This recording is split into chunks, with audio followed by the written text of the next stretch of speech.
Okay, so looks like the audio is better. Can you confirm that? Okay, so looks like the audio is better. Can you confirm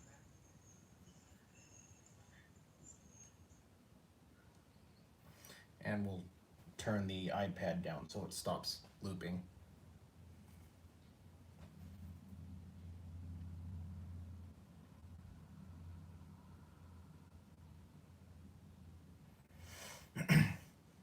Okay, are we better now? Are we audio's good?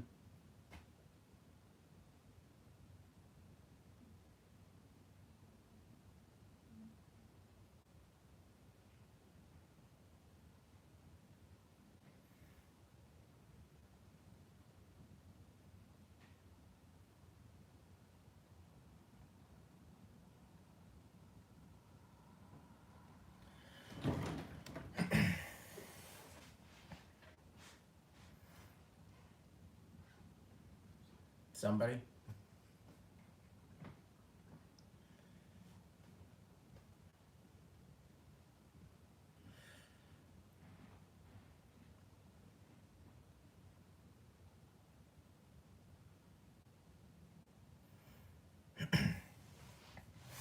All right, so uh, the whole purpose for this live, um, when I did it a few days ago, was I had a bunch of questions over the DOT inspection. So I figured going live on that would be the uh, the best way to do it, so I can interact with you guys back and forth instead of trying to play the game of I post a video, you make a comment, I try to assume that I understand the question you're asking and answer it, and we go back and forth in the comment section that way. This seemed better so that we can just handle it right here. So I got this so I can actually see your guys' comments. Um, and yeah, so that's that's the whole reason for this is the main purpose of this live is to go over the DOT inspection.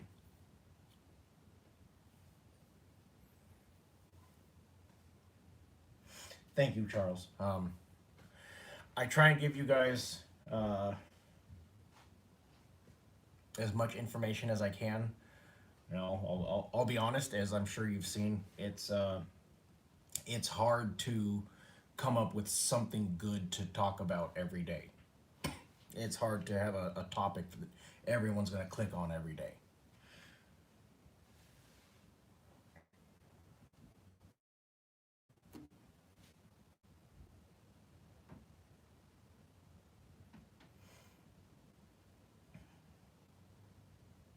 Also, I'm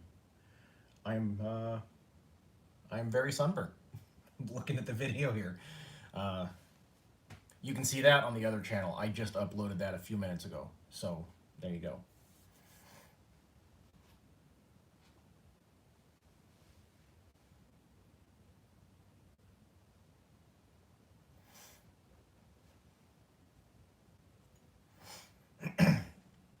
In case you guys are wondering why I continually do the lives here in the garage, um, the router is at that end of the house, and the parking for the streetwalker is at that end of the yard, and the signal that I get out there is so weak that it couldn't, excuse me, it couldn't hold the live feed.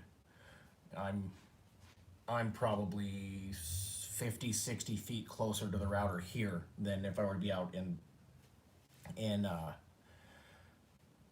in the Ford. And yeah, so with the neighbor's kids that you guys heard in the other video, and then being too far away over there, the garage is just kind of where I do the lives.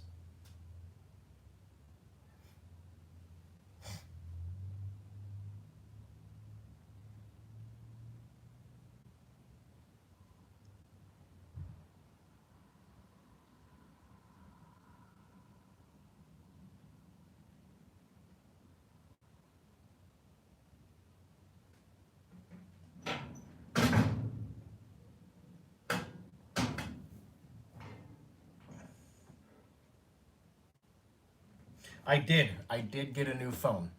Um, and it seems like, at least on my end, the audio is a lot better.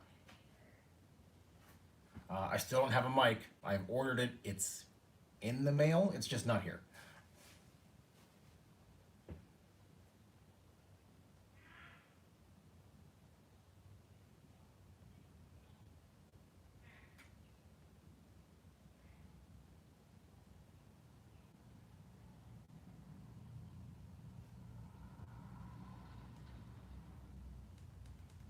Yeah, I actually I'm looking forward to getting the mic as well. I think I've been having problems with that old phone for a while. As you and I discussed, it's been through a couple rainstorms like that. Because, well, you you guys have seen on my other videos, the phone mounts right on my handlebar by the throttle, and if it starts raining, the phone gets wet, and I get it off there as soon as I can. But sometimes it's gotten wet, and I think that was the cause of most of my audio issues. So hopefully we can avoid that this go around with this phone.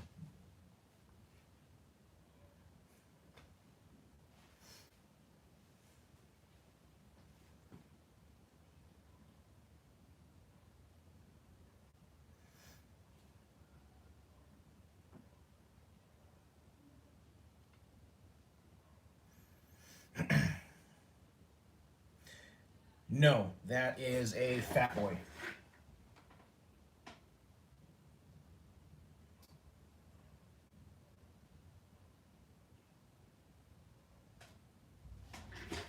Um, I had a V Rod. I actually got rid of it when I bought the Street Glide. But this is that's the other channel. I'm trying to keep this one as focused on the RV stuff as I can. Um,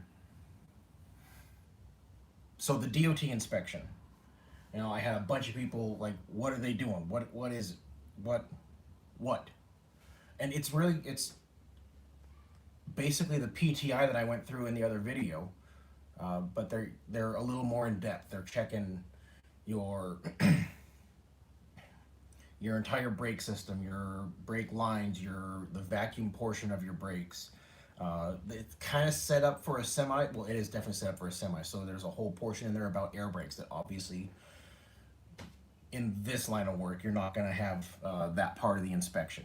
It goes through the entire engine, and it goes through all your hoses and belts, and they check the steering and all the components for it and all the nuts and the steering damper, which is that part I had replaced for the death wobble that I got. They check all of that for leaks. They make sure you have all your cotter keys and the castle nuts are on. Um, they go through the entire transmission, and like it's some of the questions that are on there, you have to wonder like who did what to make this be a question. Like one of the questions is there a seat?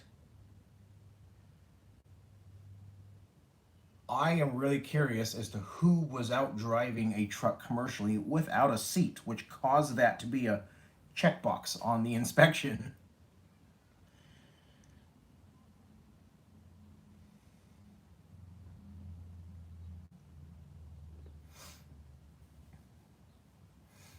But it's the DOT inspection is really just a down and dirty, like they're checking every function of the truck to make sure it's safe to be on the road. Um, I mean, if you guys have questions, I'm more than happy to go through whatever information you guys want. That's the whole purpose of doing this live, like I said. The boards are doing good. They're picking up.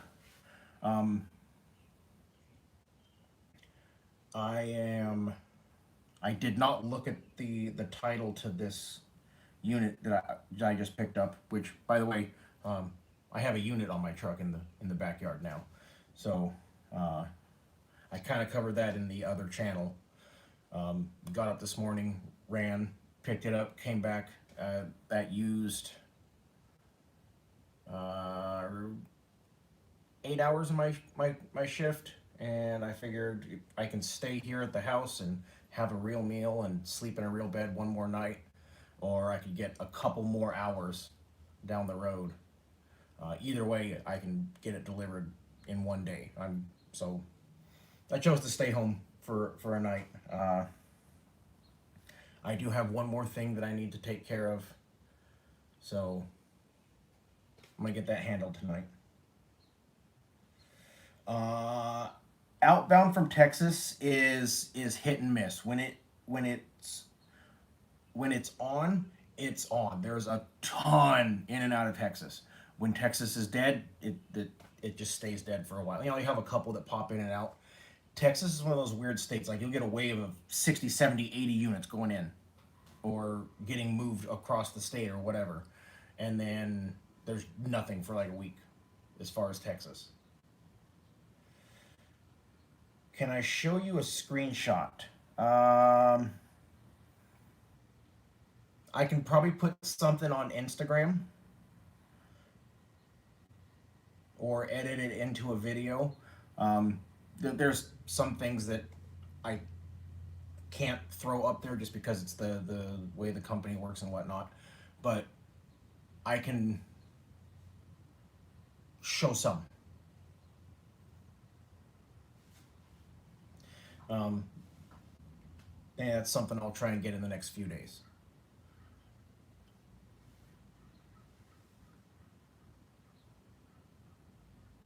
But again, exactly.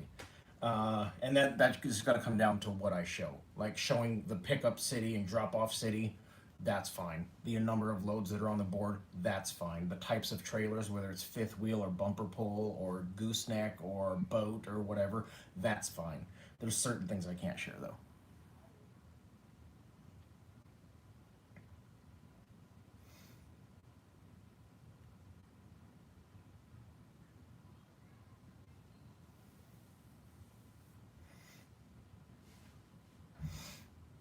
Um, but yeah, it's definitely picked back up. I think we have bounced through this flu man shoe crap, and we're good. Um, I need to look at the title of that unit that I picked up. I think it's a 2021, which, if that's the case, we're not going to have the slowdown that we get in June, July typically. So I'll have to look at that and I'll get back to you guys on that. So I'm hoping that's a 2021 out there.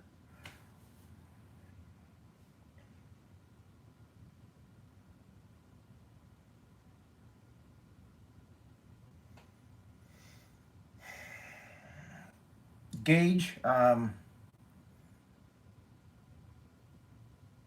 it's there's not really the load board's good out here. It changes. What area is hot one week can be completely dead the next week. Um, like I've said before, I'm lucky in that I'm close to 4 yards, but once I grab that first unit, so this one that's out here, I'm out of my where I live does nothing for me now because I'm in the exact same spot as someone who lives in Texas. Toe Piglet. Uh, Once I drop this unit, I don't have any advantage over anyone. I'm still in wherever I was dropped, and I'm at the mercy of what's on the load board. Uh, they do fluctuate a little bit. Diesel costs dove dramatically, so our rate per mile did go down a little, not drastic.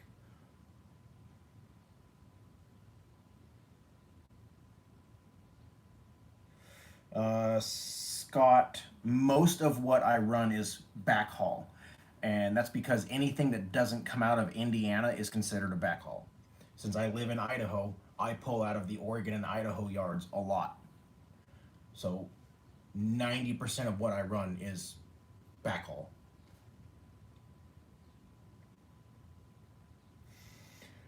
I saw your video this morning on the amount of money you've put into trailers this last month. That's nuts. And as I was watching that, I went, "Yep, that is that is probably one of the bigger reasons of why I'm sticking in RV with my stupid, ridiculous overkill truck." Uh, every single time I hook up, it's a brand new trailer. You know, you get the occasional, it's someone's having a camper moved or a repo or whatever, but 95% of the time, it's a brand new trailer that's never been used. So uh, I don't have those kind of issues. $1.99 for diesel is pretty good. So, as what I've said before, and I'm pretty sure most of, if not all of, the RV transport companies use this EFS card.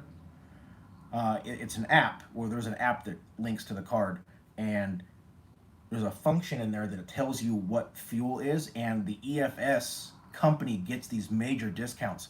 I've got diesel as low as, excuse me, 80, 87, 89, under $1 per gallon. Yeah, that depends where you're at. I mean, you know, in Wyoming and Nebraska, it's always more expensive. Um, Oregon, Idaho, uh, kind of bounces around. Washington, California is always terrible. Actually, no. I did find one, $1.41 in California. Um, I was pretty happy about that. I think the best I ever saw was $1.81 off per gallon.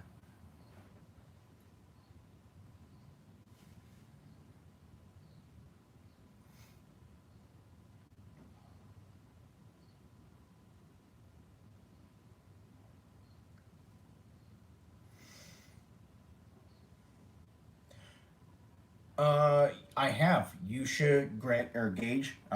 I have another channel that I pushed all of the bike stuff, all of the Viper truck stuff, all of the motorcycle club stuff. I pushed all of that to my other channel. Um, Absolutely. I've been putting a lot of miles. That's why I'm sunburned. Actually, I spent all weekend on the bike, and it was over 100 degrees here, and I got cooked.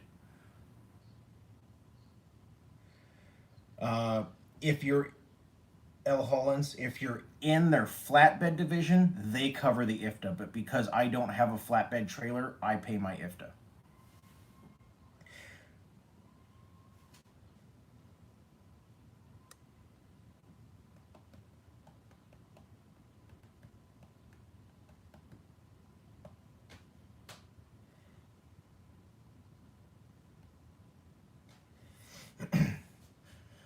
There you go, Gage. Um, but yeah, uh, I pay my IFTA, which the first time I had to pay right about $5. The second time I got reimbursed, so I got a check, and I'm almost to my third time, so we'll see how that goes.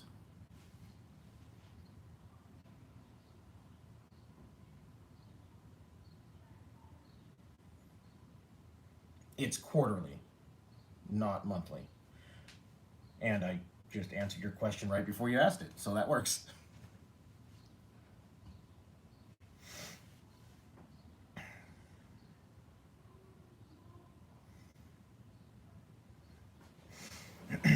Um, yeah, the IFTA is not an issue. The apportion plates, though, that's uh, full disclosure. I am shopping around to trade the Streetwalker in on another truck. Uh, Nothing wrong with it. I absolutely love it. Um, as far as a work truck, I'm pretty sold on Ford. For those of you that don't know, this is the first time I've ever owned a Ford in my life. I've always been anti Ford. But as far as a work truck, I really couldn't be happier. And for doing the RV stuff, it's just overkill. I don't need a 450. I don't, which that's the only reason I have the apportion plates. Um, yeah, there you go. I'll get a 389 Pete.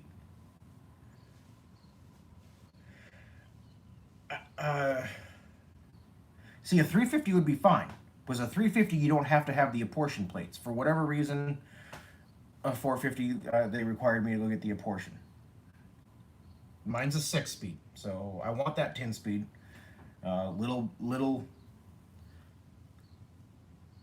upset that I bought this right before they released that.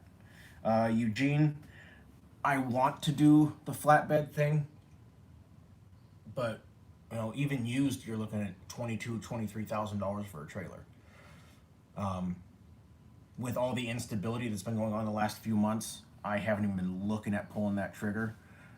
If we really are starting to pick back up, I may, just because it's going to double my rate per mile, so that's good. But as as we all saw today, yesterday, whenever Alex uploaded that, there are risks to running a trailer every time.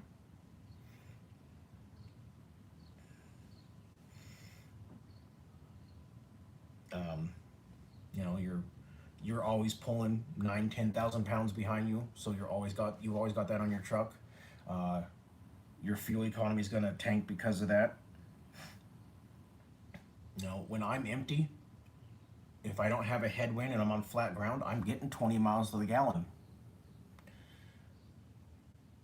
If you're pulling a trailer, you're not gonna get that. That's why, you know, there's been, I think, two times I've had really bad deadhead, but I was fine with it because even running all day, I burned $60 worth of diesel. So I don't know. Um, I'm still thinking about it just because right now I have the truck for it.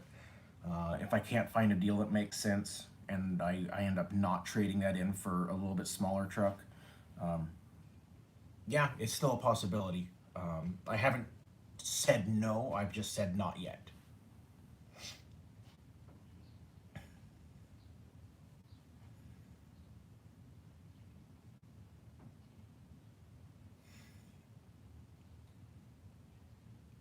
Yeah, I mean that's realistically that's the concern is you've got an additional expense and additional wear and tear on your truck. Uh, I don't know. Like I said, I am still considering it. I have just absolutely put it on the back burner for the time being, just because of all of this stuff that happened the last few months.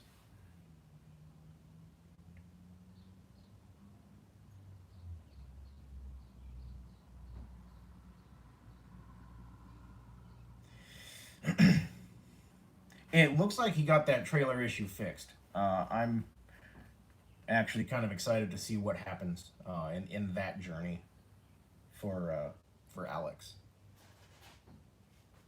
It's just one of those poor design flaws that the aftermarket has a good solution for. And it's not just trailers. You see that everywhere. Hell, both of these bikes, there's design flaws from the factory that are corrected with the aftermarket.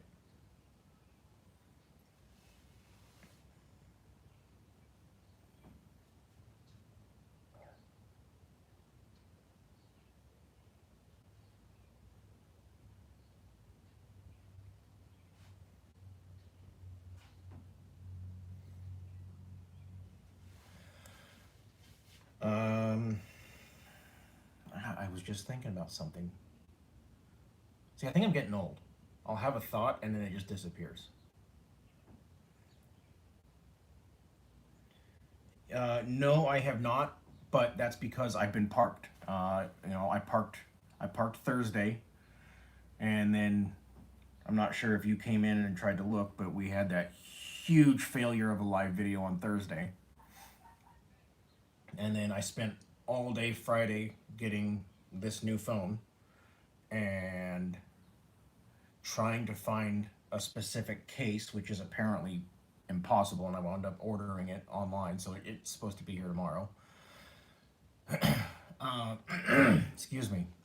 And then Saturday, I spent all day on the bike, hence the red skin.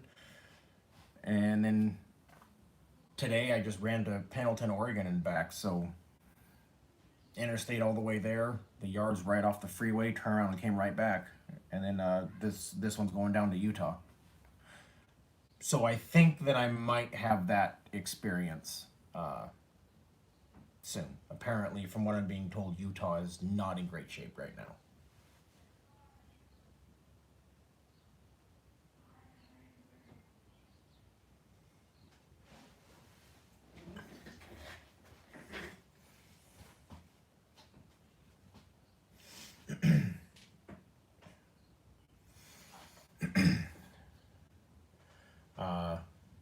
Like I said earlier, I have ordered a replacement mic for the one that broke. So hopefully um, that comes in soon. I hope. I haven't even received the email saying it's shipped yet, so who knows. Uh, but for now, we're back to the phone. Still have the tripod, so that's good. And now we have the wide angle lens, so that's good. Um, but still waiting on the microphone, just because wind. That's the main thing. Is it comes with that furball rabbit tail thing.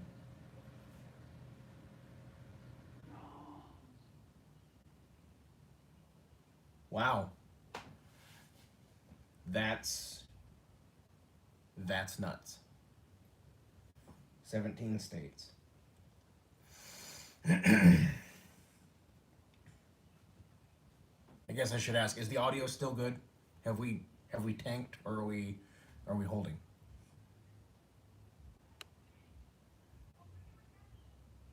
I had the volume on the iPad up earlier, and it just made a constant loop, which was awful. So I turned it down, so I can't tell what's happening. Okay, good.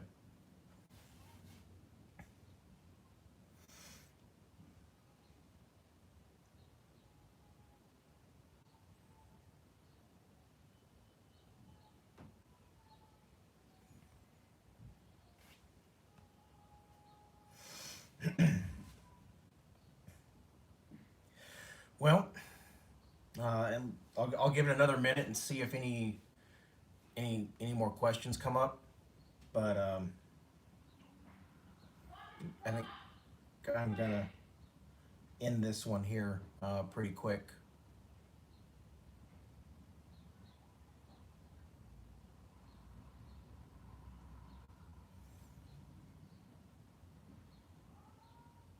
Maybe I could what?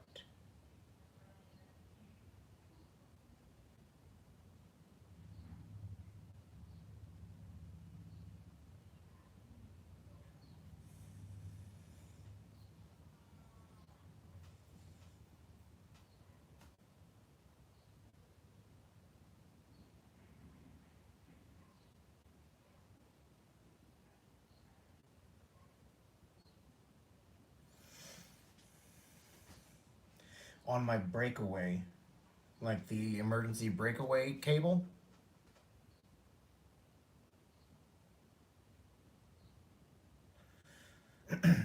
Like I've said before, Eugene, that was the whole purpose of this channel. I got on YouTube and I did a whole bunch of looking, and I couldn't find, at that time, couldn't find anyone that had anything positive to say about RV transport. And yeah, it's got its drawbacks, but there's a lot of good to it as well. So I'm just trying to put information out there and help you guys make a decision as to what's best for you. Okay, I mean that would be a really short video. Actually, I did cover that in one of my real recent ones. I covered that. No, it was not recent. Um, go back to about a month ago, month and a half ago ish. The title of the video was Two Trailers One Day or something like that. Two trailers in one day or something like that. And I went over the breakaway cable and the battery and the whole spiel in that video.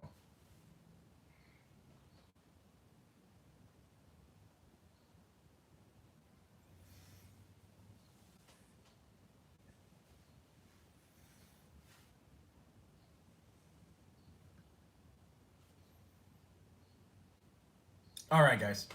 I'm gonna call this one. I love doing these where I can sit down and chat with you guys for a while. The company sent me an application and letter asking me to come back.